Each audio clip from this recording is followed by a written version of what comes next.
Hello, Professor Saboori. My name is Jazmin Gurrola, and today we'll be explaining question 1 and question 4 from our final exam. Looking at question 1, we are asked to look at the productivity of a factory's workers. So they give us the mean of 64 units a day and a standard deviation of 2 units. So as you can see, I wrote that down just to let myself know. And then we're going to look at part A, which is what is the probability that a randomly selected worker produces more than 66 units? So in order to find that probability, we make it into a probability equation. So the probability of x is greater than 66 is equal to the probability of z is greater than 66 minus mu over the standard deviation. So we're just going to plug in the numbers that we already know, and we're going to get 66 minus 64 divided by 2. From that, simplified, we're going to get 1. And this is where we go ahead and look at the z table on page 310.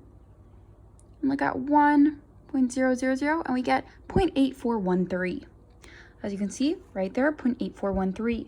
Now this is important that it's going to be 1 minus whatever number you get from the z table, because it's the probability, and 1 is signifying 100, like 100%. So we do 1 minus 0.8413, and then we get that the probability of x is greater than 66 is equal to 0.1587. So the probability that a randomly selected worker produces more than 66 units is 0.1587. Now, looking at part B, which is asking about the random sample of 4 workers who have been chosen, what is the probability that the sample mean productivity is greater than 66 units a day? Now, sample mean is a little bit different, so we're going to use a different equation for this. So we're going to use that the probability of x minus mu is divided by the standard deviation divided by the square root of n. So we're just going to plug in the numbers we already know. 66 is what we're looking for. We're looking for if it's larger than 66. Minus 64, which is our mean, divided by 2, which is our standard deviation, divided by the square root of 4. Now we get 4 because in the question itself, it lets us know that they did a random sample of 4 workers. So we're just going to simplify that, and we're going to get that z is greater than 2 is equal to 1 minus the probability of z is less than or equal to 2. So we're going to go ahead and look at the z table and find 2 this time.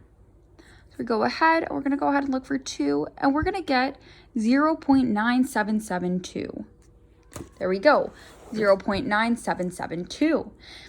This time, we're going to do the same exact thing as the last equation, and we're going to do 1 minus this number that we got from the z table. So 1 minus 0.9772 is going to give us 0.0228. So the probability that the sample mean productivity is greater than 66 units a day is 0.0228. Now, looking at question 4, this time we are being asked to look at investments and how much money we are going to be making in profits. So we want to make sure that we're making profit. Obviously, you don't want to be losing money. And for this question, they give us the alternative and the null hypothesis. And they give us the sample of 81 people, and the standard deviation of income is $50. So for part A, it's asking us to determine your rejection region for a significance level of 5%. Now, we're going to come over here, and our significance level is 5%. We're just going to make that into a decimal so that we can find it very simply on a table. So the rejection region is greater than or equal to z critical. So z critical is equal to z 0.05, and we got 0.05 from the information that they gave us. So z to 0.05 is going to be 1.645, which is found on the z table on page 311. Since we're using z critical, we're going to go right here. 1.645 from T.050.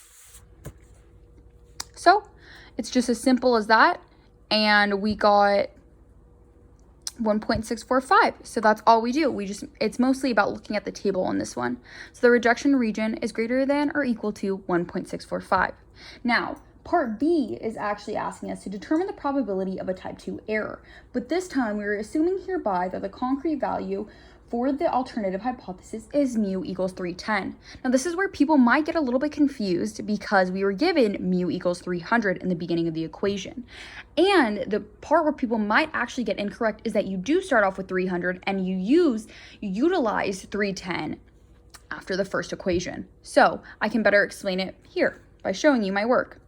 So I wrote down obviously 310 and 300, and then our standard deviation, which is 50, our n, which is 81, and our z, which is 1.645, which we got from part 4a. So if you mess up part 4a, you're going to mess up part 4b, because you need to make sure that you're getting obviously the correct numbers so that you're getting as precise as possible of a number, because that is what statistics is all about, being as precise as possible. So this time, the equation is going to be z is equal to x minus mu divided by s divided by the square root of n. So z is obviously going to be 1.645. We're going to be 1.645 is equal to x minus 300, because there we go again. We're still using that normal 300 that they gave us in the very beginning, divided by 50 divided by the square root of 81. Once we do that simple math, we're just going to get x is equal to 309.14. But you're not done there. This is where you use the 310 that they gave us for part B. So we're looking at a type 2 error here. So we're going to use 309.14 and we're going to use 310. This time we're going to be using the same exact equation, except we're just using our 309.14 and our 310. So 309.14 minus 310 divided by 50 divided by the square root of 81. We're going to simplify that down, and we're going to get the probability of z is less than negative 0.1548. But this time you're going to look at the standardized normal probabilities table on page 309, not just the z table. And you're going to be looking for 0.1548. 1. We're going to go over to 5.4404. So this table actually isn't as precise as other tables might be, because this only gives us 2 decimal points. But this is the only accessible table that I had from our textbook. So I got the answer 0.4404. So we found this on the standardized normal probabilities table. And so our probability is equal to 0.4404. And that is how you solve questions 1 and question 4. Thank you.